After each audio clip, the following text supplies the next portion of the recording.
नमस्कार दोस्तों, हमारे चैनल में आपका तहे दिल से स्वागत है। क्या आपने कभी सोचा है कि एक अच्छी कहानी क्या होती है? क्यों कुछ कहानियां हमें हंसाती हैं, कुछ हमें रुलाती हैं और कुछ हमारे दिलों में हमेशा के लिए बस जाती हैं? जब आप कोई फिल्म देखते हैं या कोई उपन्यास पढ़ते हैं, तो वो कौन सी चीज होती है जो आपको सीट से बांधे रखती है? और सबसे बड़ा सवाल, क्यों हमें दुखद कहानियां यानी ट्रेजेडीज देखने में एक अजीब सा आनंद मिलता है, जहां हीरो सब कुछ खो देता है? आज हम उस किताब की दुनिया में उतरने वाले हैं जिसने इन सवालों का जवाब आज से लगभग 2500 साल पहले ही दे दिया था। एक ऐसी किताब जो साहित्य की दुनिया की पहली और सबसे महत्वपूर्ण गाइडबुक है। एक ऐसी किताब जिसके सिद्धांत आज भी हॉलीवुड के बड़े बड़े स्क्रीन राइटर और दुनिया के महान उपन्यासकार इस्तेमाल करते हैं। हम बात कर रहे हैं महान यूनानी दार्शनिक अरस्तु और उनकी अमर रचना पोएटिक्स यानी काव्य शास्त्र के बारे में। इस ऑडियो बुक में हम अरस्तु के साथ मिलकर एक कहानी के हर एक पुर्से को खोलकर देखेंगे। हम जानेंगे कि एक कहानी का सबसे जरूरी हिस्सा क्या होता है, उसका प्लॉट या उसका चरित्र। हम एक सच्चे ट्रेजिक हीरो की पहचान करना सीखेंगे, वो हीरो जो न तो पूरी तरह से अच्छा होता है और न ही बुरा। और हम उस रहस्यमयी शब्द कैथारसिस के जादू को समझेंगे, जो बताता है कि क्यों एक दुखद कहानी देखकर हमारा दिल हल्का और शुद्ध हो जाता है। ये ऑडियो बुक सिर्फ लेखकों या फिल्म निर्माताओं के लिए नहीं है। ये हर उस इंसान के लिए है जो कहानियों से प्यार करता है और जो ये समझना चाहता है कि ये कहानियां हमारे दिमाग और हमारी भावनाओं पर इतना गहरा असर क्यों डालती हैं। क्या आप तैयार हैं कहानी कहने और सुनने की इस कला के सबसे बड़े उस्ताद से सीखने के लिए? तो चलिए इस रोमांचक सफर की शुरुआत करते हैं। अध्याय नंबर 1, कला की वकालत। जब अरस्तु ने अपने ही गुरु को चुनौती दी। दोस्तों, अरस्तु के पोएटिक्स को समझने के लिए हमें सबसे पहले उस लड़ाई को समझना होगा जिसके जवाब में यह किताब लिखी गई थी। ये एक वैचारिक लड़ाई थी और ये लड़ाई अरस्तु ने किसी और से नहीं बल्कि अपने ही महान गुरु प्लेटो से लड़ी थी। प्लेटो, जैसा कि हम जानते हैं, एक महान दार्शनिक थे, लेकिन वो कला और कविता के बहुत बड़े दुश्मन थे। इस अध्याय में हम जानेंगे कि प्लेटो कला से इतनी नफरत क्यों करते थे और कैसे उनके शिष्य अरस्तु ने कला का बचाव करने के लिए एक बिल्कुल नया और क्रांतिकारी सिद्धांत पेश किया।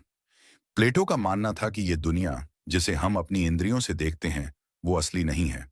ये सिर्फ एक धोखा है, एक परछाई है। असली दुनिया तो विचारों की एक आदर्श और शाश्वत दुनिया है जिसे हम सिर्फ अपनी बुद्धि से ही समझ सकते हैं। अब इस नजरिए से एक कलाकार, जैसे कि एक कवि या एक चित्रकार, के काम को देखिए। प्लेटो के अनुसार कलाकार क्या कर रहा है? वो तो इसी झूठी भौतिक दुनिया की नकल कर रहा है। यानी वो नकल की नकल कर रहा है। वो हमें सच्चाई से एक नहीं बल्कि दो कदम और दूर ले जा रहा है। इसलिए प्लेटो के लिए कला एक बहुत ही खतरनाक चीज थी, क्योंकि वो हमें भ्रम और अज्ञानता के अंधेरे में और भी गहरा धकेलती है। प्लेटो का कला पर दूसरा हमला और भी ज्यादा गंभीर था।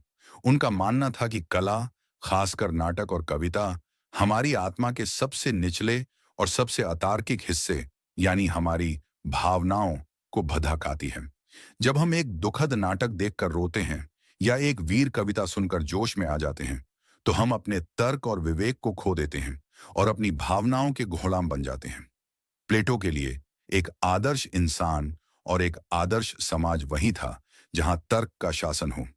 इसलिए उन्होंने अपनी किताब द रिपब्लिक में ये ऐलान कर दिया कि उनके आदर्श राज्य में ज्यादातर कवियों और कलाकारों के लिए कोई जगह नहीं होगी। अब कल्पना कीजिए उनके सबसे होनहार शिष्य अरस्तु की। उन्होंने 20 साल तक प्लेटो से यही सब सीखा था। लेकिन अरस्तु का दिमाग अपने गुरु से बहुत अलग था। वो एक यथार्थवादी और एक वैज्ञानिक थे। उन्होंने अपने गुरु के इन कठोर विचारों को चुनौती देने का फैसला किया। उन्होंने कला का और खासकर त्रासदी का बचाव करने का बीधा उठाया और इसी बचाव के रूप में उन्होंने पोएटिक्स की रचना की। अरस्तु ने अपने गुरु के सबसे बड़े हथियार यानी नकल या मिमेसिस के विचार को ही ले लिया और उसे एक बिल्कुल नया और सकारात्मक मोद्दा दे दिया। उन्होंने कहा, हाँ, ये सच है कि कला नकल है, लेकिन नकल करना कोई बुरी बात नहीं है। ये तो इंसान की एक स्वाभाविक वृत्ति है। हम बचपन से ही नकल करके ही तो सीखते हैं और नकल करने में हमें आनंद भी मिलता है। अरस्तु ने कहा कि कला सिर्फ दुनिया की एक तोते जैसी नकल नहीं है। एक अच्छा कलाकार सिर्फ ये नहीं दिखाता कि क्या हुआ, बल्कि वो ये दिखाता है कि क्या हो सकता है। वो दुनिया की बिखरी हुई और बेतरतीब घटनाओं को लेता है और उन्हें एक व्यवस्थित, सार्थक और सार्वभौमिक कहानी में बदल देता है। और यहीं पर अरस्तु अपना सबसे बड़ा दांव चलते हैं। वो कहते हैं, कविता यानी साहित्य इतिहास से ज्यादा दार्शनिक और ज्यादा ऊंची चीज है। ये प्लेटो पर एक सीधा हमला था। क्यों? क्योंकि इतिहास हमें सिर्फ विशिष्ट घटनाओं के बारे में बताता है कि राम ने ऐसा किया या सीता ने वैसा कहा। लेकिन कविता हमें सार्वभौमिक सत्यों के बारे में बताती है कि एक खास तरह का इंसान एक खास तरह की परिस्थिति में कैसा व्यवहार कर सकता है। वो हमें इंसानी स्वभाव की गहरी समझ देती है। तो अरस्तु के लिए कला हमें सच्चाई से दूर नहीं ले जाती, बल्कि वो हमें एक ज्यादा गहरी और ज्यादा मानवीय सच्चाई के करीब ले जाती है। वो हमारी भावनाओं को सिर्फ भद्दकाती नहीं है, बल्कि उन्हें एक खास तरीके से शुद्ध करती है। वो खास तरीका क्या है और कैसे एक दुखद कहानी हमें एक बेहतर इंसान बना सकती है? इस रहस्यमयी प्रक्रिया, जिसे अरस्तु कैथार्सिस कहते हैं, को समझने के लिए आपको अगले अध्याय का इंतजार करना होगा, जहां हम त्रासदी की परिभाषा और उसके जादुई असर की पढ़ी ताल करेंगे। अध्याय नंबर 2, त्रासदी क्या है? दुख में छिपे आनंद का राज। पिछले अध्याय में हमने देखा कि कैसे अरस्तु ने कला का बचाव करते हुए उसे सच्चाई को जानने का एक ज्यादा गहरा माध्यम बताया। अब हम उस खास तरह की कला पर ध्यान केंद्रित करेंगे जिसमें अरस्तु की सबसे ज्यादा दिलचस्पी थी, और वो है त्रासदी या ट्रेजेडी। प्राचीन यूनान में त्रासदी को साहित्य का सबसे ऊंचा और सबसे सम्मानित रूप माना जाता था। ये सिर्फ मनोरंजन नहीं था, ये एक धार्मिक और नागरिक अनुष्ठान था। इस अध्याय में हम अरस्तु द्वारा दी गई त्रासदी की प्रसिद्ध परिभाषा को समझेंगे और उस रहस्यमयी प्रक्रिया गैथार्सिस के जादू को जानने की कोशिश करेंगे, जो बताती है कि क्यों एक दुख भरी कहानी देखकर भी हमें एक अजीब सी राहत और आनंद मिलता है। अरस्तु पोएटिक्स में त्रासदी की एक बहुत ही सघन और गहरी परिभाषा देते हैं, जो उनके पूरे सिद्धांत का सार है।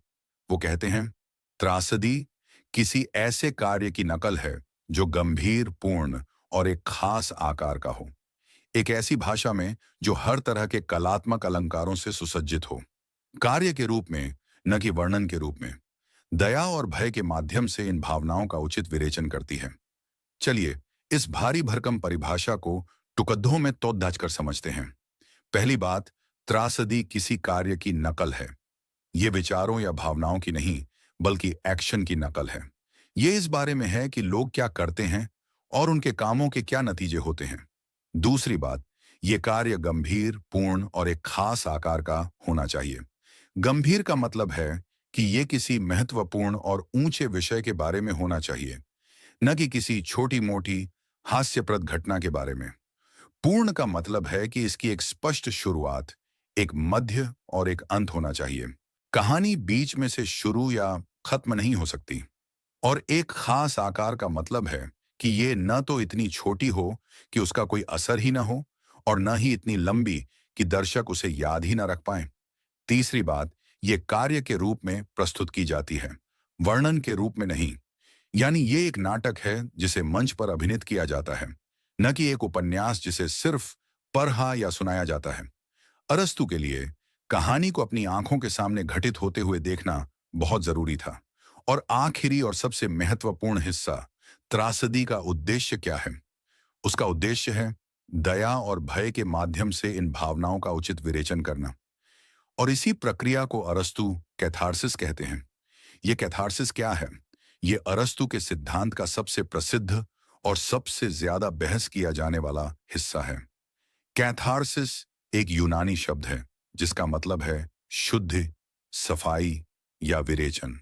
ये एक मेडिकल शब्द था जिसका इस्तेमाल शरीर से हानिकारक तत्वों को बाहर निकालने के लिए किया जाता था।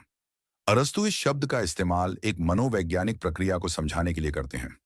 वो कहते हैं कि जब हम दर्शक के रूप में मंच पर किसी नायक को भयानक दुख और पीड़ा झेलते हुए देखते हैं, तो हमारे अंदर दो बहुत ही शक्तिशाली भावनाएं पैदा होती हैं, दया और भय। हमें नायक पर दया क्यों आती है? क्योंकि हम देखते हैं कि वो एक अच्छा इंसान है और वो इतना ज्यादा दुख झेलने का हकदार नहीं है। उसकी पीड़ा अकारण और जरूरत से ज्यादा है। और हमें भय क्यों लगता है? क्योंकि हम उस नायक में खुद को देखते हैं। हम सोचते हैं, अगर इतने महान और अच्छे इंसान के साथ ऐसा हो सकता है, तो मेरे साथ भी हो सकता है। हम उसकी पीड़ा में अपनी खुद की मानवीय कमजोरी और अनिश्चित भाग्य को देखते हैं। एक अच्छी त्रासदी इन दोनों भावनाओं को धीरे धीरे बढ़ाती है, और नाटक के चरम पर ये भावनाएं भी अपने चरम पर पहुंच जाती हैं। हमारा दिल भारी हो जाता है, हम लगभग रोने लगते हैं। और फिर नाटक के अंत में जब सब कुछ खत्म हो जाता है, तो इन दबी हुई और तीव्र भावनाओं का एक तरह से रिलीज हो जाता है। हमें एक अजीब सी राहत, एक खालीपन और एक गहरी शांति का अनुभव होता है। ये ऐसा है जैसे कोई भावनात्मक तूफान आया और हमारे अंदर की सारी गंदगी को बहा ले गया। हम शुद्ध और ताजगी महसूस करते हुए थिएटर से बाहर निकलते हैं। तो प्लेटो के विपरीत अरस्तु का मानना था कि त्रासदी हमारी भावनाओं को सिर्फ भड़काती नहीं है, वो उन्हें एक सुरक्षित और नियंत्रित तरीके से बाहर निकालकर हमें शुद्ध करती है। ये एक तरह की भावनात्मक थेरेपी है। कैथारसिस का ये अनुभव हमें सिर्फ भावनात्मक रूप से हल्का ही नहीं करता, बल्कि हमें एक बौद्धिक सबको भी सिखाता है। ये हमें इंसानी जीवन की अनिश्चितता, भाग्य की शक्ति और पीड़ा के सार्वभौमिक अनुभव के बारे में एक गहरी समझ देता है। ये हमें एक ज्यादा विनम्र और ज्यादा सहानुभूतिपूर्ण इंसान बनाता है। तो ये है त्रासदी का दोहरा जादू। वो हमें रुलाती भी है और राहत भी देती है। वो हमें डराती भी है और सिखाती भी है। लेकिन एक कहानी को एक महान त्रासदी बनाने के लिए किन किन चीजों की जरूरत होती है? वो कौन से 6 तत्व हैं जिनसे मिलकर एक त्रासदी बनती है? और उन सब में सबसे ज्यादा महत्वपूर्ण क्या है? इन सवालों के जवाब जानने के लिए आपको अगले अध्याय का इंतजार करना होगा, जहां हम एक त्रासदी के शरीर की चीर-फाड़ एडिट करेंगे। अध्याय नंबर 3, कहानी की आत्मा। एक त्रासदी के 6 तत्व। पिछले अध्याय में हमने त्रासदी की उस जादुई प्रक्रिया कैथारसिस को समझा, जो हमें दया और भय के जरिए भावनात्मक रूप से शुद्ध करती है। लेकिन यह जादू होता कैसे है? एक लेखक या एक नाटककार ऐसी कौन सी चीजें अपनी कहानी में डालता है जिससे यह शक्तिशाली असर पैदा हो? इस अध्याय में अरस्तु एक वैज्ञानिक की तरह एक त्रासदी की शारीरिक रचना का विश्लेषण करते हैं, और हमें उसके 6 मुख्य तत्वों या अंगों के बारे में बताते हैं। और वो इन अंगों को उनकी इंपॉर्टेंस के क्रम में भी रखते हैं, जो हमें यह बताता है कि एक कहानी में सबसे ज्यादा जरूरी क्या है। अरस्तु के अनुसार एक त्रासदी के 6 तत्व हैं: कथानक, चरित्र, विचार, भाषा, संगीत और दृश्य। चलिए इन सबको एक एक करके सबसे कम महत्वपूर्ण से सबसे ज्यादा महत्वपूर्ण की ओर समझते हैं। छठे और सबसे कम महत्वपूर्ण स्थान पर अरस्तु रखते हैं दृश्य या स्पेक्टेकल को। इसका मतलब है वो सब कुछ जो हम अपनी आंखों से मंच पर देखते हैं, जैसे कि सेट, कॉस्ट्यूम, स्पेशल इफेक्ट्स और अभिनेताओं की एक्टिंग। अरस्तु कहते हैं कि ये सब चीजें दर्शकों को आकर्षित तो कर सकती हैं, लेकिन ये त्रासदी की आत्मा का हिस्सा नहीं है। एक महान त्रासदी का असर उसके अंदर की कहानी की ताकत से आना चाहिए, न कि बाहरी चकाचौंध से। वो कहते हैं कि एक सच्ची महान त्रासदी को अगर सिर्फ पढ़ा भी जाए, बिना देखे, तो भी वो हमारे अंदर दया और भय की वही भावनाएं पैदा करनी चाहिए। ये आज के फिल्म निर्माताओं के लिए एक बहुत बड़ा सभी क्यू है, जो अक्सर कहानी से ज्यादा स्पेशल इफेक्ट्स पर ध्यान देते हैं। 5वें स्थान पर है संगीत या मेलोडी। प्राचीन यूनानी त्रासदियों में कोरस का एक बहुत बड़ा हिस्सा होता था, जो गाकर और नाचकर कहानी पर अपनी टिप्पणी करता था। संगीत भावनाओं को बढ़ाने में एक बहुत बड़ी भूमिका निभाता था। अरस्तु इसे दृश्य से ज्यादा महत्वपूर्ण मानते हैं, लेकिन कहानी के मूल तत्वों से कम। चौथे स्थान पर है भाषा या डिक्शन। इसका मतलब है नाटक में इस्तेमाल किए गए शब्द और उनकी शैली। भाषा को सुंदर, काव्यात्मक और भावनाओं को व्यक्त करने में सक्षम होना चाहिए। अरस्तु रूपकों और अलंकारों के सही इस्तेमाल को बहुत महत्व देते हैं। तीसरे स्थान पर है विचार या थॉट। इसका मतलब है कहानी का बौद्धिक या दार्शनिक पहलू। ये वो विचार, वो तर्क और वो नैतिक बहसें हैं जो किरदारों के संवादों के जरिए सामने आती हैं। ये वो हिस्सा है जहां किरदार ये बताते हैं कि वे जो कर रहे हैं वो क्यों कर रहे हैं, और जहां कहानी अपने गहरे सार्वभौमिक विषयों, जैसे कि भाग्य, न्याय या ईश्वर की इच्छा, को छूती है। दूसरे स्थान पर आता है चरित्र या कैरेक्टर। ये वो लोग हैं जो कहानी में एक्शन करते हैं। अरस्तु कहते हैं कि चरित्रों को चार खासियतों को पूरा करना चाहिए। उन्हें अच्छा होना चाहिए, यानी वे नैतिक रूप से विश्वसनीय लगें। उन्हें उपयुक्त होना चाहिए, यानी एक राजा को राजा की तरह और एक गुलाम को गुलाम की तरह व्यवहार करना चाहिए। उन्हें यथार्थवादी होना चाहिए, यानी वे हमारी तरह ही इंसान लगें। और उन्हें सुसंगत होना चाहिए, यानी वे पूरी कहानी में एक ही तरह का व्यवहार करें, या अगर वे बदलें तो उसका कोई तार्किक कारण हो। और अब हम आते हैं उस एक तत्व पर जिसे अरस्तु इन सब से ऊपर, सबसे ज्यादा महत्वपूर्ण और त्रासदी की आत्मा कहते हैं, और वो है कथानक या प्लॉट। ये अरस्तु के सिद्धांत का एक बहुत ही क्रांतिकारी और अक्सर गलत समझा जाने वाला हिस्सा है। ज्यादातर लोग सोचते हैं कि कहानियां किरदारों के बारे में होती हैं, लेकिन अरस्तु कहते हैं नहीं, त्रासदी मुख्य रूप से किरदारों की नहीं, बल्कि कार्यों के संयोजन की नकल है। अरस्तु के लिए प्लॉट ही वो इंजन है जो पूरी कहानी को चलाता है। चरित्र तो सिर्फ उस प्लॉट को अंजाम देने के साधन हैं। एक कहानी बिना अच्छे चरित्रों के भी एक त्रासदी हो सकती है, लेकिन बिना एक अच्छे प्लॉट के वो कभी भी एक अच्छी त्रासदी नहीं बन सकती। एक अच्छा प्लॉट सिर्फ घटनाओं का एक संग्रह नहीं होता, वो एक ऐसी श्रृंखला होती है जिसमें हर घटना पिछली घटना से एक आवश्यकता या संभावना के नियम से जुड़ी होती है। यानी कहानी में जो कुछ भी हो वो संयोग से नहीं, बल्कि एक तार्किक कारण कार्य के रिश्ते के कारण होना चाहिए। तो अरस्तु ने हमें एक कहानी की पूरी शारीरिक रचना दिखा दी है। उन्होंने हमें बताया है कि एक कहानी का दिल उसका कथानक नहीं, बल्कि उसका चरित्र होता है। लेकिन एक अच्छा कथानक होता कैसा है? वो कौन सी खास चीजें हैं जो एक साधारण कथानक को एक महान और यादगार कथानक बनाती हैं? उस रहस्य को जानने के लिए आपको अगले अध्याय का इंतजार करना होगा, जहां हम एक महान प्लॉट के 3 रहस्यों को खोलेंगे। अध्याय नंबर 4, एक महान प्लॉट के 3 रहस्य, जब कहानी एक यू टर्न लेती है। पिछले अध्याय में हमने अरस्तु के साथ एक त्रासदी की शारीरिक रचना को देखा और जाना कि उसके 6 तत्वों में से सबसे ज्यादा महत्वपूर्ण, यानी उसकी आत्मा, कथानक या प्लॉट होता है। लेकिन सिर्फ घटनाओं को एक के बाद एक रख देना ही एक अच्छा प्लॉट नहीं बना देता। एक महान प्लॉट में कुछ खासियतें होती हैं, कुछ ऐसे मोड़ होते हैं जो दर्शकों को चौंका देते हैं और उन्हें कहानी में और भी गहरा खींच लेते हैं। इस अध्याय में हम एक महान प्लॉट के उन 3 रहस्यों को समझेंगे जिनकी बात अरस्तु करते हैं, और देखेंगे कि कैसे ये 3 तत्व मिलकर एक साधारण कहानी को एक अविस्मरणीय अनुभव में बदल देते हैं। एक अच्छे प्लॉट का पहला और सबसे जरूरी गुण है एकता। अरस्तु कहते हैं कि एक प्लॉट को एक जिंदा प्राणी की तरह होना चाहिए, जिसके सारे अंग एक साथ मिलकर एक पूरे शरीर का निर्माण करते हैं। इसी तरह एक प्लॉट में होने वाली हर घटना, हर सीन और हर संवाद को एक ही केंद्रीय एक्शन से जुड़ा होना चाहिए। उसमें कोई भी फालतू का हिस्सा नहीं होना चाहिए। अगर आप कहानी में से कोई एक सीन निकाल दें और उससे पूरी कहानी पर कोई फर्क न पड़े, तो इसका मतलब है कि वो सीन वहां होना ही नहीं चाहिए था। एक अच्छा प्लॉट बिल्कुल कसा हुआ और केंद्रित होता है। लेकिन अब आते हैं उन 2 खास तत्वों पर जो एक प्लॉट को सच में रोमांचक और नाटकीय बनाते हैं। अरस्तु इन्हें जटिल प्लॉट की पहचान बताते हैं। पहला तत्व है पेरिपेटिया, जिसका मतलब है भाग्य का पलटना।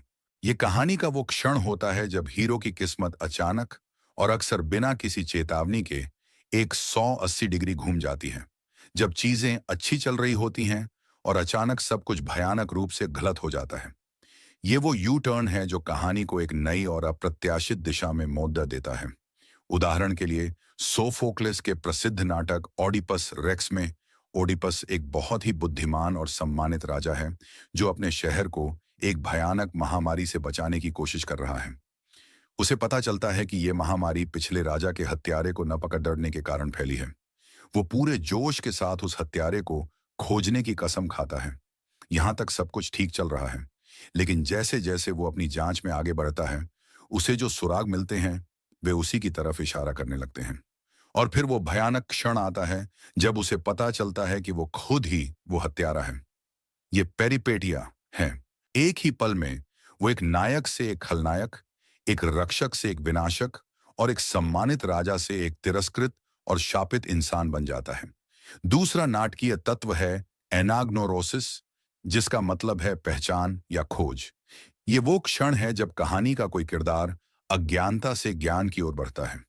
ये अक्सर किसी छुपे हुए सच के सामने आने का या किसी व्यक्ति की असली पहचान के उजागर होने का क्षण होता है।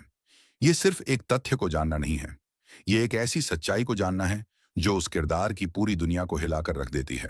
अरस्तु कहते हैं कि सबसे ज्यादा प्रभावशाली और कलात्मक प्लॉट वो होता है जिसमें पेरिपेटिया और एनाग्नोरोसिस एक ही समय पर एक साथ होते हैं। ओडिपस रेक्स फिर से इसका सबसे बेहतरीन उदाहरण है। जिस क्षण ओडिपस ये पहचानता है कि उसने अनजाने में अपने ही पिता की हत्या की है और अपनी ही मां से शादी की है, ठीक उसी क्षण उसका भाग्य पलट जाता है। ये दोनों चीजें मिलकर एक ऐसा शक्तिशाली और विनाशकारी क्लाइमेक्स बनाती हैं जिसे दर्शक कभी नहीं भूल सकते। तीसरा तत्व है पीड़ा या दुखद घटना। ये कहानी का वो हिस्सा है जिसमें कोई विनाशकारी या दर्दनाक कार्य होता है, जैसे कि मंच पर किसी की मृत्यु, भयानक यातना या घाव। ये वो दृश्य हैं जो सीधे सीधे दर्शकों के अंदर दया और भय की भावनाओं को जगाते हैं। तो एक महान जटिल प्लॉट क्या है? वो एक ऐसी तार्किक और कसी हुई घटनाओं की श्रृंखला है जो हमें एक अप्रत्याशित भाग्य के पलटफेर और एक चौंकाने वाली खोज के जरिए एक दर्दनाक अंत तक ले जाती है। ये वो तत्व हैं जो एक कहानी को सिर्फ एक कहानी नहीं, बल्कि एक गहरा भावनात्मक और बौद्धिक अनुभव बना देते हैं। लेकिन ये अनुभव किसके साथ होता है? इस भाग्य के पलटफेर का शिकार कौन होता है? एक कहानी का नायक कैसा होना चाहिए ताकि हमें उस पर दया भी आए और उससे डर भी लगे? उस दुखद नायक या ट्रेजिक हीरो के क्या गुण हैं? इस सबसे महत्वपूर्ण किरदार से मिलने के लिए आपको अगले अध्याय का इंतजार करना होगा। अध्याय नंबर 5, एक हीरो का पतन, दुखद नायक की पहचान। पिछले अध्याय में हमने एक महान प्लॉट के उन रहस्यों को समझा जो एक कहानी को रोमांचक और यादगार बनाते हैं। हमने भाग्य के पलटने यानी पेरिपेटिया और सच की खोज यानी एनाग्नोरोसिस के बारे में जाना। लेकिन यह सब किसके साथ होता है? कहानी का केंद्र कौन होता है? वो होता है कहानी का नायक, और एक त्रासदी में वो होता है दुखद नायक या ट्रेजिक हीरो। इस अध्याय में हम अरस्तु के साथ मिलकर ये समझने की कोशिश करेंगे कि एक प्रभावशाली दुखद नायक कैसा होना चाहिए। वो कौन से गुण हैं जो हमें एक किरदार से जोड़ाते हैं और हमें उसकी पीड़ा को महसूस करने पर मजबूर कर देते हैं।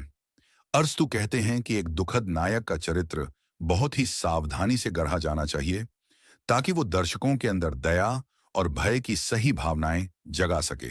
इसके लिए वो हमें बताते हैं कि एक दुखद नायक को कैसा नहीं होना चाहिए। सबसे पहले, एक दुखद नायक को एक पूरी तरह से नेक और गुणी इंसान नहीं होना चाहिए जो अच्छी भली जिंदगी से निकलकर अचानक दुर्भाग्य में गिर जाए। क्यों? क्योंकि ऐसी घटना हमें सिर्फ चौंकाएगी और गुस्सा दिलाएगी। हमें उस पर दया नहीं आएगी, हमें सिर्फ अन्याय का एहसास होगा। हम सोचेंगे, इस बेचारे के साथ ऐसा क्यों हुआ? ये तो इसके लायक नहीं था। दूसरे, एक दुखद नायक को एक पूरी तरह से बुरा और दुष्ट व्यक्ति भी नहीं होना चाहिए जो बुरी जिंदगी से निकलकर अच्छी जिंदगी में पहुंच जाए। ये तो किसी भी तरह से दुखद नहीं है और ये हमें सिर्फ नाराज करेगा। और तीसरे, उसे एक पूरी तरह से बुरा और दुष्ट व्यक्ति भी नहीं होना चाहिए जो अच्छी जिंदगी से निकलकर बुरी जिंदगी में गिरे।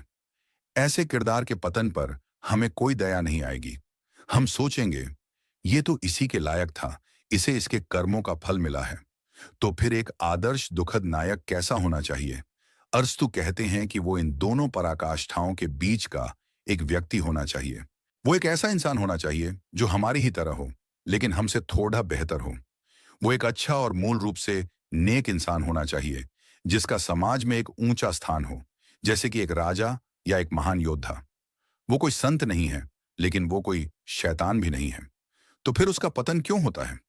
अरस्तु कहते हैं कि उसका पतन उसकी किसी दुष्टता या बुराई के कारण नहीं होता, बल्कि वो किसी बड्ढी गलती या निर्णय में चूक के कारण होता है। और इसी गलती को अरस्तु एक बहुत ही प्रसिद्ध यूनानी शब्द से बुलाते हैं, हमर्शिया। हमर्शिया का मतलब कोई पाप या नैतिक दोष नहीं है। इसका ज्यादा सही मतलब है एक निशाने से चूक जाना। यह अक्सर अज्ञानता, जल्दबाजी या किसी एक अच्छे गुण की अधिकता, जैसे कि अत्यधिक गर्व के कारण हुई एक गहालती है। नायक कुछ ऐसा कर बैठता है जिसका भयानक परिणाम होगा, ये जाने बिना। इसका सबसे बेहतरीन उदाहरण फिर से ओडिपस ही है। ओडिपस एक बुरा इंसान नहीं है। वो एक बहुत ही बुद्धिमान, न्यायप्रिय और अपनी प्रजा से प्यार करने वाला राजा है। उसका एकमात्र मकसद है अपने शहर को बचाना। लेकिन उसका हमर्शिया क्या है? उसका अत्यधिक आत्मविश्वास, उसका गुस्सा और सच को जानने की उसकी वो जिद्दी धुन जो उसे रुकने नहीं देती। इसी धुन में वो अनजाने में उन सच्चाइयों को उजागर कर देता है जो उसे ही बर्बाद कर देती हैं। उसने अपने पिता को मारा और अपनी मां से शादी की, लेकिन ये सब उसने अज्ञानता में किया, जानबूझकर नहीं। यही उसकी दुखद गहलती है। जब हम एक ऐसे नायक को, जो हमारी ही तरह अच्छा है लेकिन जिसने एक भयानक गलती कर दी है, भयानक दुख झेलते हुए देखते हैं, तभी हमारे अंदर दया और भय की वो सच्ची भावनाएं पैदा होती हैं जिनकी बात अरस्तू करते हैं। हमें उस पर दया आती है क्योंकि हम जानते हैं कि वो मूल रूप से एक अच्छा इंसान है और इतनी भयानक सजा का हकदार नहीं है। उसकी सजा उसकी गलती से कहीं ज्यादा बद्दी है और हमें भय लगता है क्योंकि हम जानते हैं कि हम भी ऐसी ही गलतियां कर सकते हैं। हम भी अज्ञानता में या अपने गुस्से में कोई ऐसा कदम उठा सकते हैं जिसका हमें बाद में पछतावा हो। ऑडिपस के पतन में हम अपनी खुद की मानवीय कमजोरी और हमारे अपने पतन की संभावना को देखते हैं। तो एक महान दुखद नायक हमें हमारी अपनी इंसानियत का आईना दिखाता है। वो हमें सिखाता है कि अच्छे और बुरे के बीच की रेखा बहुत ही धुंधली होती है और सबसे अच्छा इंसान भी एक गलती से बर्बाद हो सकता है। वो हमें विनम्रता और सहानुभूति का पाठ पढ़ाता है। लेकिन क्या सिर्फ कहानी और किरदार ही एक नाटक को महान बनाते हैं, या भाषा और विचार का भी कोई रोल है? इन सवालों के जवाब हमें अगले अध्याय में मिलेंगे। अध्याय नंबर 6, शब्दों का वजन, विचार और भाषा की भूमिका। दोस्तों, अब तक हमने एक महान त्रासदी के दो सबसे बड्ढे स्तंभों यानी कथानक और चरित्र पर अरस्तु के विचारों को समझा है। हमने जाना कि एक कसी हुई कहानी और एक विश्वसनीय दुखद नायक क्यों जरूरी है। लेकिन एक नाटक सिर्फ घटनाओं और किरदारों का एक ढांचा नहीं होता। वो शब्दों से बनता है, विचारों से बनता है। इस अध्याय में हम त्रासदी के तीसरे और चौथे तत्व यानी विचार और भाषा पर अरस्तु की सोच को जानेंगे। ये वो तत्व हैं जो एक कहानी के कंकाल पर मांस और खून चढ़ाते हैं और उसे एक जिंदा और सांस लेता हुआ अनुभव बनाते हैं। सबसे पहले बात करते हैं विचार या दियानोइया की। इसका क्या मतलब है? इसका मतलब है नाटक का बौद्धिक और तार्किक पहलू। ये वो सब कुछ है जिसे किरदार अपनी बातों के जरिए साबित करने या गलत साबित करने की कोशिश करते हैं। ये उनके भाषण, उनकी दलीलें और उनकी बहसें हैं। ये वो हिस्सा है जहां किरदार अपनी भावनाओं को व्यक्त करते हैं, अपने इरादों को स्पष्ट करते हैं और दुनिया और अपनी स्थिति के बारे में अपने सामान्य विचारों को सामने रखते हैं। अगर कथानक हमें बताता है कि क्या हुआ और चरित्र हमें बताता है कि ये किसके साथ हुआ, तो विचार हमें बताता है कि उसका मतलब क्या है। ये कहानी को एक गहरा दार्शनिक आयाम देता है। ये सिर्फ एक व्यक्तिगत कहानी को एक सार्वभौमिक अनुभव में बदल देता है। जब एक किरदार भाग्य, न्याय, ईश्वर की इच्छा या इंसानी जीवन के अर्थ के बारे में बात करता है, तो वो सिर्फ अपनी बात नहीं कह रहा होता, वो हम सब की तरफ से बोल रहा होता है। वो उन सवालों को उठा रहा होता है जो हम सब खुद से पूछते हैं। अरस्तु कहते हैं कि एक नाटककार को यह दिखाना चाहिए कि उसके किरदार कैसे सोचते हैं और ये उनके संवादों से ही पता चलता है। क्या किरदार तर्क संगत तरीके से बात कर रहा है? क्या वो अपनी बातों को सबूतों के साथ सही ठहरा पा रहा है? क्या उसकी दलीलें उसकी भावनाओं और उसकी स्थिति के अनुरूप हैं? विचार का ये तत्व कहानी को बौद्धिक रूप से संतोषजनक और विश्वसनीय बनाता है। इसके बिना कहानी सिर्फ भावनाओं का एक कच्चा प्रदर्शन बनकर रह जाएगी। अब आते हैं चौथे और बहुत ही महत्वपूर्ण तत्व, भाषा या लेक्सिस पर। विचार तो सिर्फ दिमाग इनके अंदर होते हैं, उन्हें दर्शकों तक पहुंचाने का माध्यम भाषा ही है। अरस्तु के लिए एक त्रासदी की भाषा को साधारण बोलचाल की भाषा से ऊंचा होना चाहिए। उसे कलात्मक अलंकारों से सुसज्जित होना चाहिए। इसका मतलब है कि भाषा को काव्यात्मक, सुंदर और प्रभावशाली होना चाहिए। अरस्तु खासकर रूपक या मेटाफर के इस्तेमाल को बहुत ज्यादा महत्व देते हैं। वो कहते हैं कि एक अच्छा रूपक बनाना ही एक कवि की सबसे बड़ी प्रतिभा की निशानी है। क्यों?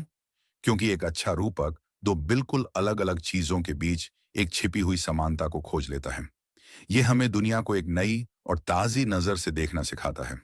जब जूलियट कहती है, रोमियो तुम मेरा सूरज हो, तो वो सिर्फ एक तारीफ नहीं कर रही, वो अपनी भावनाओं की तीव्रता को एक बहुत ही शक्तिशाली और मौलिक तरीके से व्यक्त कर रही है। भाषा को सिर्फ सुंदर ही नहीं, बल्कि स्पष्ट भी होना चाहिए। अगर दर्शक किरदारों की बातें ही नहीं समझ पाएंगे, तो कहानी का कोई असर नहीं होगा। इसलिए एक अच्छे नाटककार को सुंदरता और स्पष्टता के बीच एक संतुलन बनाना होता है। भाषा को चरित्र और स्थिति के अनुरूप भी होना चाहिए। एक राजा को एक राजा की तरह, एक गरिमापूर्ण और ऊंची भाषा में बात करनी चाहिए। एक किसान को एक किसान की तरह, एक सरल और सीधी सादी भाषा में। एक किरदार जब गुस्से में हो, तो उसकी भाषा छोटी, तीखी और टूटी हुई हो सकती है। और जब वो दुखी हो, तो उसकी भाषा धीमी और काव्यात्मक हो सकती है। सही भाषा का इस्तेमाल किरदारों को जिंदा कर देता है और कहानी को और ज्यादा विश्वसनीय बना देता है। तो विचार और भाषा मिलकर एक कहानी को उसकी बौद्धिक और भावनात्मक गहराई देते हैं। विचार हमें बताते हैं कि किरदार क्या सोच रहे हैं, और भाषा हमें बताती है कि वे उसे कैसे महसूस कर रहे हैं। ये दोनों तत्व मिलकर कथानक और चरित्र के द्वारा बनाए गए ढांचे को भरते हैं और उसे एक पूर्ण और संतोषजनक अनुभव बनाते हैं। लेकिन प्राचीन यूनान में नाटक सिर्फ बोला नहीं जाता था, उसे गाया भी जाता था और उसे देखा भी जाता था। तो एक त्रासदी के जो आखिरी दो तत्व बचते हैं, संगीत और दृश्य, उनके बारे में अरस्तु क्या सोचते थे? क्या वे भी उतने ही जरूरी थे? इन सवालों के जवाब हमें अगले अध्याय में मिलेंगे। अध्याय नंबर 7, कहानी जब गाई और देखी जाए, संगीत और दृश्य का स्थान। दोस्तों, अब तक हमने अरस्तु के साथ मिलकर एक त्रासदी के 4 मुख्य और आंतरिक तत्वों, यानी कथानक, चरित्र, विचार और भाषा की गहराइयों को नापा है। ये वो तत्व हैं जो एक कहानी की आत्मा और उसके शरीर का निर्माण करते हैं। लेकिन एक नाटक सिर्फ एक लिखी हुई कहानी नहीं होता, वो एक प्रदर्शन होता है जिसे मंच पर अभिनेताओं द्वारा दर्शकों के सामने जीवंत किया जाता है। इस अध्याय में हम त्रासदी के आखिरी 2 तत्वों पर बात करेंगे जो इसी प्रदर्शन से जुड़े हुए हैं। ये हैं संगीत और दृश्य। और हम देखेंगे कि अरस्तु जो कहानी की आंतरिक संरचना पर इतना जोर देते थे, वो इन बाहरी और संवेदी तत्वों को किस नजर से देखते थे। सबसे पहले बात करते हैं संगीत या मेलोडी की। आज जब हम कोई नाटक या फिल्म देखते हैं, तो संगीत उसकी पृष्ठभूमि का एक हिस्सा होता है जो माहौल बनाने और हमारी भावनाओं को बढ़ाने का काम करता है। लेकिन प्राचीन यूनानी त्रासदियों में संगीत की भूमिका इससे कहीं ज्यादा बढ़ी और ज्यादा अभिन्न थी। यूनानी नाटकों में एक कोरस होता था जो 15 से 20 लोगों का एक समूह होता था। ये कोरस कहानी का एक महत्वपूर्ण हिस्सा था। वे सिर्फ दर्शक नहीं थे, वे अक्सर शहर के नागरिकों या किसी और समूह का प्रतिनिधित्व करते थे, और वे अपनी ज्यादातर लाइनें गाकर और नाचकर ही बोलते थे। उनके गीत कहानी की घटनाओं पर टिप्पणी करते थे, वे देवताओं से प्रार्थना करते थे, और वे दर्शकों को कहानी का नैतिक और भावनात्मक सार समझाते थे। अरस्तु संगीत की इस शक्ति को पहचानते थे। वो जानते थे कि संगीत में हमारी भावनाओं को सीधे सीधे छूने और उन्हें तीव्र करने की एक अद्भुत क्षमता होती है। वो मानते थे कि संगीत नाटक को एक खास तरह का आनंद और अलंकार प्रदान करता है। इसीलिए वो संगीत को एक महत्वपूर्ण तत्व मानते हैं। लेकिन वो इसे कथानक, चरित्र और विचार जैसे मूल तत्वों से नीचे रखते हैं। क्यों? क्योंकि उनका मानना था कि संगीत कहानी को सहायता तो कर सकता है, लेकिन वो कहानी का विकल्प नहीं बन सकता। एक कहानी की असली ताकत उसके शब्दों और घटनाओं में होनी चाहिए, न कि सिर्फ उसकी धुन में। अब आते हैं छठे और अरस्तु के अनुसार सबसे कम महत्वपूर्ण और सबसे कम कलात्मक तत्व पर, और वो है दृश्य या स्पेक्टिकल। इसका मतलब है वो सब कुछ जो हम अपनी आंखों से मंच पर देखते हैं। इसमें अभिनेताओं की वेशभूषा, उनके मुखौटे यानी यूनानी अभिनेता मुखौटे पहनते थे, मंच की सजावट और किसी भी तरह के स्पेशल इफेक्ट्स शामिल हैं। आज की हमारी फिल्मी दुनिया में जहां हम बड्ढे बड्ढे सेट्स, कंप्यूटर से बनाए गए हैरत अंगेज दृश्यों और विजुअल इफेक्ट्स के आदी हो चुके हैं, ये सुनकर बहुत अजीब लग सकता है कि अरस्तु दृश्य को सबसे कम महत्व देते थे। आज तो ज्यादातर फिल्में अपनी कहानी से ज्यादा अपने स्पेक्टिकल के लिए ही जानी जाती हैं। लेकिन अरस्तु का तर्क बहुत ही गहरा और आज भी बहुत प्रासंगिक है। वो कहते हैं कि दृश्य का प्रभाव पूरी तरह से बाहरी होता है। ये हमारी इंद्रियों को तो आकर्षित कर सकता है, लेकिन ये हमारी आत्मा को नहीं छू सकता। एक डरावना कॉस्ट्यूम या मंच पर खून खराबा देखकर आप शायद एक पल के लिए चौंक जाएं, लेकिन ये आपके अंदर वो गहरा भय पैदा नहीं कर सकता जो एक अच्छे कथानक से पैदा होता है। अरस्तू का मानना था कि एक महान त्रासदी की शक्ति उसके कथानक की आंतरिक संरचना में इतनी ज्यादा होनी चाहिए कि वो बिना किसी मंचन के सिर्फ पैर हाकर भी उतना ही असरदार लगे। वो कहते हैं कि जो नाटककार दर्शकों को डराने के लिए राक्षसी मुखौटों या डरावने दृश्यों का सहारा लेता है, वो एक कमजोर और अकुशल कलाकार है। एक सच्चा कलाकार तो सिर्फ अपनी कहानी की बुनावट से ही दर्शकों के रोंगटे खड्डे कर सकता है। तो अरस्तू का संदेश क्या है? वो हमें कहानी की आत्मा और उसके शरीर के बीच फर्क करना सिखा रहे हैं। कथानक, चरित्र, विचार और भाषा ये कहानी की आत्मा और उसका शरीर है। संगीत और दृश्य तो सिर्फ उसके कपड़े और गहने हैं। कपड़े सुंदर हो सकते हैं, लेकिन वे एक बदसूरत शरीर को सुंदर नहीं बना सकते। और एक सुंदर आत्मा को चमकने के लिए किसी महंगे कपड़े की जरूरत नहीं होती। ये हमें एक दर्शक और एक पाठक के रूप में भी एक बहुत बड़ी सीख देता है। ये हमें सिखाता है कि हम बाहरी चकाचौंध और स्पेशल इफेक्ट्स के धोखे में ना आएं। हमें हमेशा ये पूछना चाहिए कि क्या इस चमक दमक के नीचे कोई अच्छी और सार्थक कहानी भी है या नहीं। तो अब हमने एक त्रासदी के सारे 6 तत्वों को समझ लिया है। लेकिन अरस्तू की यह किताब सिर्फ त्रासदी पर ही खत्म नहीं होती। वो एक और बहुत ही लोकप्रिय साहित्यिक रूप यानी महाकाव्य की भी बात करते हैं। त्रासदी और महाकाव्य में क्या समानताएं हैं और क्या फर्क है, इस तुलना को समझने के लिए आपको अगले अध्याय का इंतजार करना होगा। अध्याय नंबर 8, त्रासदी बनाम महाकाव्य। कहानी कहने के 2 अंदाज। दोस्तों, अब तक हमने अरस्तू के साथ मिलकर त्रासदी या ट्रेजेडी के हर एक पहलू की गहराई से जांच पड़ताल की है। हमने जाना कि एक महान त्रासदी क्या होती है और वो कैसे काम करती है। लेकिन अरस्तू जानते थे कि गंभीर कहानियां कहने का सिर्फ एक ही तरीका नहीं होता। उनके समय में एक और बहुत ही सम्मानित और लोकप्रिय साहित्यिक रूप था, और वो था महाकाव्य या एपिक पोएट्री। होमर की इलियड और ओडिसी जैसे महाकाव्य यूनानी संस्कृति की नींव थे। इस अध्याय में हम अरस्तू के साथ इन 2 महान साहित्यिक रूपों, त्रासदी और महाकाव्य, की तुलना करेंगे और देखेंगे कि वे किन बातों में एक जैसे हैं और किन बातों में अलग। सबसे पहले बात करते हैं समानताओं की। अरस्तू कहते हैं कि महाकाव्य भी त्रासदी की ही तरह एक गंभीर कार्य की नकल है, यानी ये भी ऊंचे और महत्वपूर्ण विषयों जैसे कि युद्ध, वीरता और देवताओं और मनुष्यों के बीच के रिश्ते के बारे में होता है। ये भी हमें महान और अच्छे किरदारों की कहानी सुनाता है। दूसरी समानता यह है कि एक अच्छे महाकाव्य का कथानक भी त्रासदी की ही तरह एक और पूर्ण होना चाहिए, यानी उसकी भी एक स्पष्ट शुरुआत, मध्य और अंत होना चाहिए, और उसकी सारी घटनाएं एक ही मुख्य कहानी के इर्द गिर्द घूमनी चाहिए। अरस्तु यहाँ होमर की बहुत तारीफ करते हैं। वो कहते हैं कि होमर ने पूरे ट्रोजन युद्ध की कहानी लिखने की कोशिश नहीं की, जो कि बहुत लंबी और बिखरी हुई हो जाती, बल्कि उन्होंने उस युद्ध के सिर्फ एक छोटे से लेकिन सबसे महत्वपूर्ण हिस्से यानी एकलव्य का क्रोध को अपनी इलियड का केंद्र बनाया। लेकिन अब आते हैं फर्क पर, और सबसे बड़ा और सबसे स्पष्ट फर्क है उनके रूप या फॉर्मेट का। जैसा कि हमने देखा, त्रासदी एक नाटकीय रूप है जिसे मंच पर अभिनेताओं द्वारा एक सीमित समय में प्रस्तुत किया जाता है, जबकि महाकाव्य एक वर्णनात्मक रूप है जिसे एक कवि द्वारा सुनाया या पढ़ा जाता है। इसी रूप के फर्क से बाकी सारे फर्क भी निकलते हैं। चूंकि त्रासदी को एक ही बैठक में शायद कुछ घंटों में देखना होता है, इसलिए उसकी लंबाई सीमित होती है। उसका कथानक बहुत ही कसा हुआ और केंद्रित होना चाहिए। लेकिन महाकाव्य की लंबाई की कोई ऐसी सीमा नहीं होती। उसे कई दिनों या हफ्तों तक सुनाया जा सकता है, इसलिए उसका कथानक ज्यादा विशाल और विविध हो सकता है। उसमें कई अलग अलग उपकथाएं और घटनाएं हो सकती हैं जो सीधे सीधे मुख्य कहानी से न जुड़ी हों। दूसरा बद्धा फर्क उनके मीटर या छंद का है। त्रासदी में अलग अलग तरह के छंदों का इस्तेमाल होता था, खासकर कोरस के गीतों में।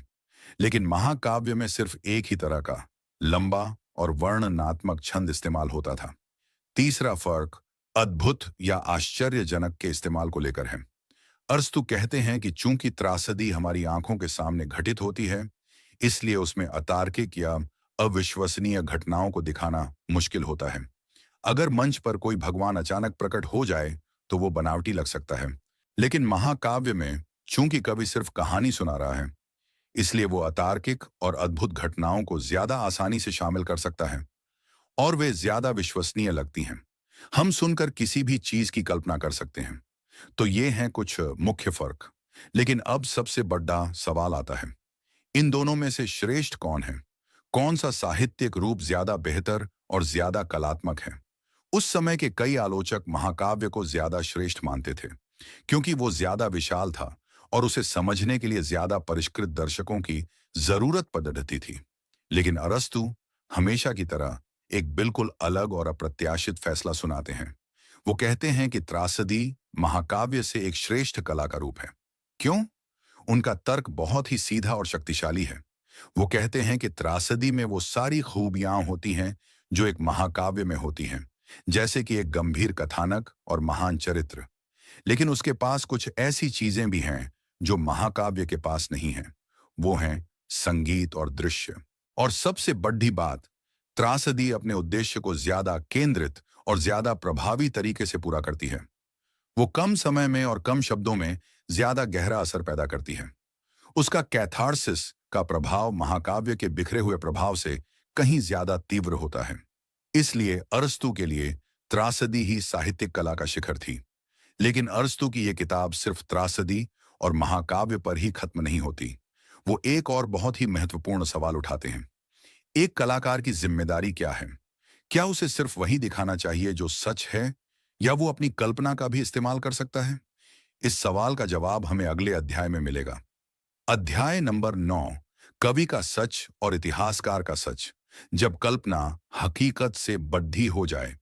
दोस्तों, अब तक हमने अरस्तु के साथ मिलकर कहानी कहने की कला के अलग अलग रूपों और उनके तत्वों को समझा है। लेकिन अब हम एक ऐसे सवाल पर आते हैं जो हर लेखक, हर कलाकार और हर कहानी सुनने वाले के लिए बहुत ही ज्यादा महत्वपूर्ण है। और वो सवाल है, कहानी में सच का क्या मतलब होता है? क्या एक कवि या एक नाटककार को हमेशा ऐतिहासिक रूप से सच्ची और तथ्यात्मक रूप से सही बातें ही कहनी चाहिए, या उसे अपनी कल्पना का इस्तेमाल करके घटनाओं को बदलने या नई घटनाओं को गढ़ने की आजादी है? इस अध्याय में हम अरस्तु के उस प्रसिद्ध तर्क को जानेंगे जहां वो कवि के सच और इतिहासकार के सच के बीच एक बहुत ही गहरा और महत्वपूर्ण फर्क बताते हैं। जैसा कि हमने पहले अध्याय में देखा, प्लेटो ने कवियों पर यही आरोप लगाया था कि वे झूठे होते हैं। वे हकीकत को तोड़ मरोड़ कर पेश करते हैं और लोगों को भ्रम में डालते हैं। अरस्तु अपने गुरु के इसी आरोप का जवाब दे रहे हैं। वो कहते हैं कि हाँ, ये सच है कि कवि हमेशा वो नहीं बताते जो असल में हुआ, लेकिन इसका मतलब ये नहीं है कि वे झूठ बोल रहे हैं। वे एक अलग और शायद ज्यादा गहरे तरह के सच की बात कर रहे हैं। इस फर्क को समझाने के लिए अरस्तु इतिहासकार और कवि के काम की तुलना करते हैं। वो कहते हैं कि इतिहासकार और कवि में ये फर्क नहीं है कि एक गद्य में लिखता है और दूसरा पद्य में। आप पूरे इतिहास को कविता में भी लिख सकते हैं, लेकिन वो फिर भी इतिहास ही रहेगा। असली फर्क उनके विषय और उनके उद्देश्य में है। इतिहासकार का काम है ये बताना कि क्या हुआ। वो विशिष्ट और वास्तविक घटनाओं का लेखा जोखा करता है। वो हमें बताता है कि फलां साल में फलां राजा ने फलां लड़ाई लड़ी और उसका ये नतीजा निकला। उसका सच तथ्यात्मक होता है। दूसरी तरफ कवि का काम है ये बताना कि क्या हो सकता है। वो किसी एक वास्तविक घटना से नहीं बंधा हुआ है। वो उन घटनाओं का वर्णन करता है जो संभावना या आवश्यकता के नियमों के अनुसार हो सकती हैं। उसका सच सार्वभौमिक होता है। ये एक बहुत ही गहरा अंतर है।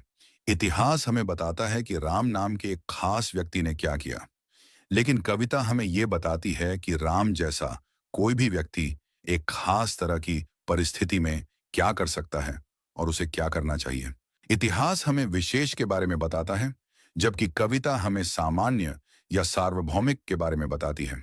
और इसी तर्क के आधार पर अरस्तु अपना वो प्रसिद्ध और साहसिक फैसला सुनाते हैं जिसे हमने पहले भी छुआ था। कविता इतिहास से ज्यादा दार्शनिक और ज्यादा ऊंची चीज है। क्यों? क्योंकि दर्शन का काम भी तो सार्वभौमिक सत्यों को खोजना ही है। कविता अपनी कहानियों और अपने किरदारों के जरिए हमें सीधे सीधे उन सार्वभौमिक सत्यों यानी इंसानी स्वभाव, नैतिकता और भाग्य के नियमों की एक झलक दिखाती है। जबकि इतिहास तो सिर्फ उन सत्यों के बिखरे हुए और अक्सर आकस्मिक लगने वाले उदाहरणों को ही दर्ज कर पाता है। तो एक कवि अगर अपनी कहानी में कुछ ऐसी घटना डालता है जो असल में कभी नहीं हुई, तो वो झूठ नहीं बोल रहा, वो एक संभावित सच का निर्माण कर रहा है, ताकि वो एक ज्यादा गहरे सार्वभौमिक सच को उजागर कर सके। एक अच्छी कहानी तथ्यात्मक रूप से सच्ची हो या न हो, उसे मनोवैज्ञानिक और भावनात्मक रूप से सच्चा होना चाहिए। उसके किरदार और उसकी घटनाएं हमें ऐसी लगनी चाहिए कि हाँ, ऐसा हो सकता है, या हाँ, लोग ऐसा ही करते हैं। ये विचार आज भी उतना ही महत्वपूर्ण है। ये हमें सिखाता है कि हम कला और साहित्य को सिर्फ मनोरंजन या तथ्यों का एक स्रोत न समझें। वे हमें हमारी अपनी इंसानियत को समझने का एक शक्तिशाली माध्यम प्रदान करते हैं। एक अच्छी कहानी हमें सिर्फ किसी और की जिंदगी नहीं दिखाती, वो हमें हमारी अपनी जिंदगी का आईना दिखाती है। तो अरस्तु ने कला और कल्पना को दर्शन की दुनिया में एक बहुत ही सम्मानजनक स्थान दिया। उन्होंने हमें सिखाया कि एक कहानी का सच तथ्यों के सच से ज्यादा गहरा हो सकता है। लेकिन जिस व्यक्ति ने कहानी कहने की कला का इतना गहरा विश्लेषण किया, उसकी अपनी कहानी का क्या हुआ? और उसकी ये छोटी सी किताब पोएटिक्स कैसे पश्चिमी दुनिया की सबसे प्रभावशाली किताबों में से एक बन गई? इस अंतिम सवाल का जवाब जानने के लिए अब हम अपनी इस ऑडियो बुक के आखिरी और अंतिम अध्याय यानी निष्कर्ष की ओर बढ़ रहे हैं। अध्याय नंबर 10, निष्कर्ष, कहानी कहने की कला का अमर ग्रंथ। तो दोस्तों, हम अरस्तु और उनके काव्य शास्त्र की इस आकर्षक और ज्ञानवर्धक यात्रा के अंत में आ पहुंचे हैं। हमने एक कहानी के शरीर की चीर-फाड़ डेविंग की, उसकी आत्मा को समझा और उसके सबसे गहरे रहस्यों को जाना। हमने सीखा कि एक अच्छी कहानी सिर्फ मनोरंजन नहीं करती, वो हमें एक गहरा भावनात्मक और बौद्धिक अनुभव देती है। वो हमें शुद्ध करती है और वो हमें इंसानी होने के मतलब के और करीब ले जाती है। अब इस अंतिम अध्याय में हम इस पूरी यात्रा को समेटेंगे और देखेंगे कि अरस्तु की ये छोटी सी और शायद अधूरी किताब आज भी 2500 साल बाद हमारे लिए क्यों इतनी ज्यादा महत्वपूर्ण और प्रासंगिक है। अरस्तु के पोएटिक्स की सबसे बड़ी और सबसे स्थायी विरासत ये है कि इसने साहित्यिक आलोचना को एक विषय के रूप में जन्म दिया। उनसे पहले लोग कहानियों पर बात तो करते थे, लेकिन सिर्फ अपनी पसंद या नापसंद के आधार पर। अरस्तु ने पहली बार हमें एक शब्दावली और एक ढांचा दिया, जिससे हम एक कहानी का व्यवस्थित और तार्किक विश्लेषण कर सकें। प्लॉट, चरित्र, कैथारसिस, हमर्शिया, पेरिपेटिया, एनाग्नोरोसिस, ये सारे शब्द अरस्तु के ही दिए हुए हैं और ये आज भी दुनिया भर के लेखक, आलोचक और छात्र इस्तेमाल करते हैं। उन्होंने हमें सिखाया कि एक कहानी का विश्लेषण कैसे किया जाए, ठीक वैसे ही जैसे एक जीव विज्ञानी एक मेंढक का विश्लेषण करता है। उनकी दूसरी बड़ी विरासत है कहानी कहने की कला को एक शिल्प या क्राफ्ट के रूप में स्थापित करना। प्लेटो का मानना था कि कविता एक तरह का दैवीय पागलपन है जो कवियों पर उतरता है और वे बिना सोचे समझे लिख देते हैं। लेकिन अरस्तु ने कहा, नहीं, एक अच्छी कहानी लिखना सिर्फ प्रेरणा का ही नहीं, बल्कि कौशल और तकनीक का भी काम है। कुछ नियम हैं, कुछ सिद्धांत हैं जिन्हें सीखा और सिखाया जा सकता है। उनकी ये किताब उन नियमों की पहली और सबसे महत्वपूर्ण हैंडबुक है। आज भी जब हॉलीवुड में कोई स्क्रीन राइटिंग की क्लास होती है, तो उसकी शुरुआत अरस्तु के 3 एक्ट स्ट्रक्चर यानी जो उनके शुरुआत मध्य अंत के विचार पर ही आधारित है से ही होती है।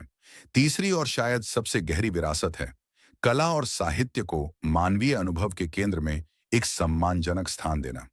उन्होंने अपने गुरु प्लेटो के हमलों से कला का बचाव किया और उसे एक तुच्छ मनोरंजन या एक खतरनाक भ्रम की बजाय सच्चाई को जानने और एक बेहतर इंसान बनने का एक शक्तिशाली माध्यम बताया।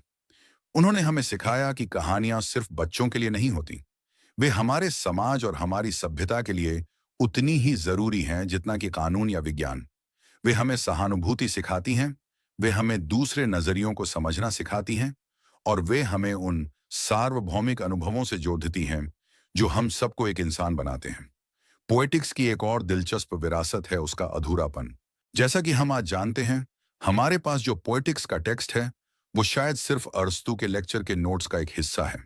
और सबसे प्रसिद्ध रूप से इसका दूसरा हिस्सा, जो कॉमेडी पर था, वो समय के साथ खो गया है। इस खोई हुई किताब का रहस्य सदियों से विद्वानों और लेखकों को आकर्षित करता रहा है। उम्बर्टो इको के प्रसिद्ध उपन्यास द नेम ऑफ द रोज की पूरी कहानी इसी खोई हुई किताब के इर्द गिर्द घूमती है। ये अधूरापन हमें याद दिलाता है कि हम अतीत के ज्ञान का कितना कुछ खो चुके हैं। तो अरस्तु का पोएटिक्स हमें अंतिम रूप से क्या सिखाता है? वो हमें सिखाता है कि कहानियां मायने रखती हैं। वे सिर्फ समय बिताने का एक तरीका नहीं है।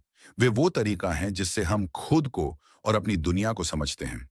वे वो धागा हैं जो हमारी संस्कृति और हमारी इंसानियत को एक साथ बुनते हैं। अरस्तु ने हमें सिर्फ ये नहीं सिखाया कि एक कहानी कैसे बनाई जाए, उन्होंने हमें ये भी सिखाया कि एक कहानी को कैसे पढ़ा और सराहा जाए। उन्होंने हमें एक बेहतर पाठक और एक बेहतर दर्शक बनाया। और इसी के साथ दोस्तों, हम आज इस अद्भुत यात्रा के अंत पर पहुंचते हैं। इस प्रेरणादायक पुस्तक के आधार पर हमने साथ मिलकर यह जाना कि कैसे कहानियां हमारी भावनाओं और हमारी सोच को आकार देती हैं, और कैसे हम इस कला को समझकर अपने जीवन को और ज्यादा समृद्ध बना सकते हैं। मुझे उम्मीद है कि इस ऑडियो बुक के जरिए हमने जो कुछ भी सीखा है, वह सिर्फ सुनने तक ही सीमित नहीं रहेगा, बल्कि आपके जीवन का मार्गदर्शन भी करेगा। याद रखिएगा, यह ज्ञान केवल जानकारी नहीं है, बल्कि आपके भीतर की अपार क्षमता को जगाने की कुंजी है। यह ऑडियो बुक आपको यह सिखाती है कि कैसे एक अच्छी कहानी के तत्वों को पहचानें, कैसे कला के गहरे असर को समझें, और कैसे आप खुद एक बेहतर कहानीकार और एक ज्यादा सहानुभूतिपूर्ण इंसान बने। लेकिन सबसे महत्वपूर्ण, यह आपको यह भी सिखाती है कि आप कितने शक्तिशाली हैं और आपके अंदर अपनी और दूसरों की कहानियों को समझने की कितनी क्षमता छिपी हुई है। अब जब आप इस ऑडियो बुक को सुनना समाप्त कर रहे हैं, तो मैं आपसे एक अनुरोध करना चाहता हूं। इन सिद्धांतों को याद रखें, इन पर विचार करें और इन्हें अपने दैनिक जीवन में लागू करने का प्रयास करें। और हमेशा याद रखें, आपके भीतर असीम शक्ति है और आप जो भी चाहें पा सकते हैं। आपके इस बहुमूल्य समय के लिए और इस यात्रा में मेरे साथ जुड़ने के लिए दिल से धन्यवाद। मैं उम्मीद करता हूं कि आपको यह ऑडियो बुक पसंद आई होगी और इसने आपको कहानी कहने की कला और उसके दर्शन के बारे में कुछ नया सीखने को मिला होगा। अगर आपको यह ऑडियो बुक पसंद आई, तो इसे लाइक करें, अपने दोस्तों और परिवार के साथ साझा करना न भूलें, ताकि वे भी इस ज्ञान का लाभ उठा सकें। और हाँ, हमारे चैनल को सब्सक्राइब करना बिल्कुल न भूलें, ताकि आपको ऐसी ही और प्रेरणादायक और ज्ञानवर्धक ऑडियो बुक्स मिलती रहें। और हाँ, अपनी प्रतिक्रिया हमें कमेंट में जरूर बताएं। आपके विचार और सुझाव हमारे लिए बहुत ही ज्यादा महत्वपूर्ण हैं और हमें भविष्य में और भी बेहतर ऑडियो बुक्स बनाने में मदद करेंगे। तो कृपया कमेंट सेक्शन में अपनी राय जरूर दें। आपको अरस्तु का कौन सा सिद्धांत, जैसे कि कैथारसिस या हमर्शिया, सबसे ज्यादा दिलचस्प लगा? हम जल्द ही एक और नई ऑडियो बुक के साथ वापस आएंगे। तब तक के लिए अपना ख्याल रखिए, सीखते रहिए और हमेशा अपने लक्ष्यों की ओर आगे बढ़ते रहिए। याद रखें, हर जीवन एक कहानी है, उसे अच्छी तरह से